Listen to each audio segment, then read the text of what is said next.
some of the women became pregnant and that they would be beaten, forcibly hit in the stomach to force a miscarriage, if you can imagine that. One of the reasons we're hearing that they've brought out cadaver dogs to be searching the backyard of that home.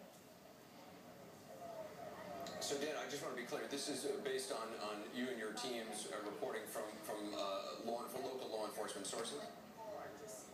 That's correct. We have several law enforcement sources that were really well connected to Team Ed Gallick, Paul Orlowski. Some of our reporters here have been in this community for years, very well connected, and we're getting little pieces of information out from them. Obviously, the investigators are taking the interviews with these three women very slow, trying not to traumatize them any further than what they've already been through. They've let them spend last night with their family again today. We know they were released from the hospital this morning, but they have not yet gone to their homes in Cleveland. We've been watching.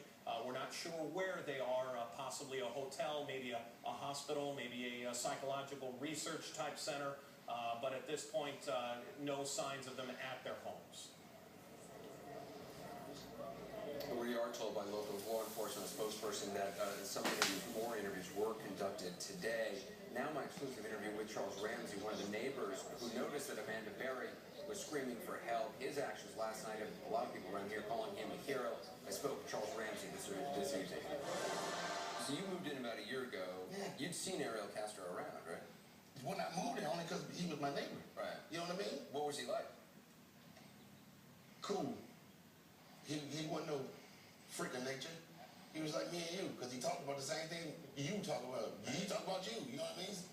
You know, regular stuff, bro. So yesterday, what happened? Yeah, you gonna love this. I'm gonna tell it all. Around 3 o'clock, I was on my porch,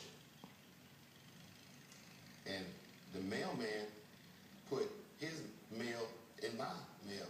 So I looked at it and was like, I gotta get Ariel's mail when he come home. A couple minutes later, he pulled up. He checked the mailbox, grabbed his mail. Before he went in the house, I said, Ariel, here go your mail. And we just had the same conversation when I handled the mail. He said, they can't get it right. I said, no, damn postal service. That's it. He left. I jumped on my bike, went to McDonald's, came back home. I'm in my house, but I'm in the living room, and I'm right by the front door. I'm looking out the front door. And man, this girl screamed like a car had hit a kid, which made me, stop eating. What the hell was that? That. So when I got up, I saw my neighbor across the street. He running across the street, and I'm like, I'm thinking, where are you going? Ain't nobody next door, because I just saw Ariel leave. I know ain't nobody over there. I heard that girl scream, and saw him run across the street, and I went outside and wondered what he was doing, and Amanda say, I'm stuck in here, help get me out. So he either don't know English that well or panic. But he just looked at me and was like, he's a girl. And that's all he did. So here I come with my, half-eaten Big Mac. And I look and I say, well, what's up? And she's like, I've been trapped in here. And he won't let me out. It's me and my baby. And I say, well, you ain't got to talk to me. Well, come on. I'm trying to get the door open and can't. Because he in torture chamber did some kind of way, locked it up, right? So I did what I had to do and kicked the bottom of the door, and she crawled out of it. She grabbed the baby, but threw me off. All right, so fine. I got some girl and her kid. And what did she look like? I mean, what was she wearing? Jumpsuit. She had a white tank top on, rings on, mascara. She was well groomed. She was like, she didn't look like she was kidnapped. That's what I'm saying. That's what threw me off. When she was like, I'm in here trapped. And I'm like, well, you don't look kidnapped, so maybe you got a boyfriend problem.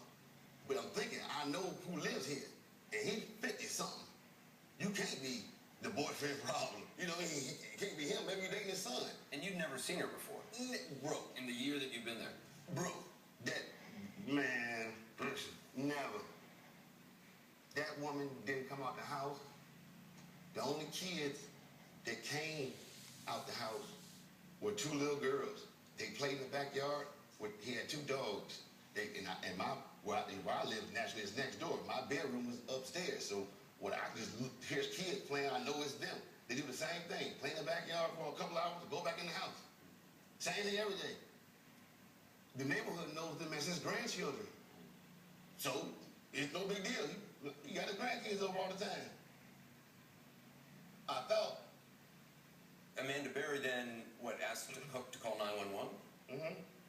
took her to my house. Now, I'm nervous as hell, so I'm fumbling with my phone. So I finally get it right. She can't wait, and I don't blame her. So what I do is tell her, go across the street and use their phone. Now, we both calling 911. Now, she get through, and I get through. She deal with a moron, me too. You said what do you mean a moron?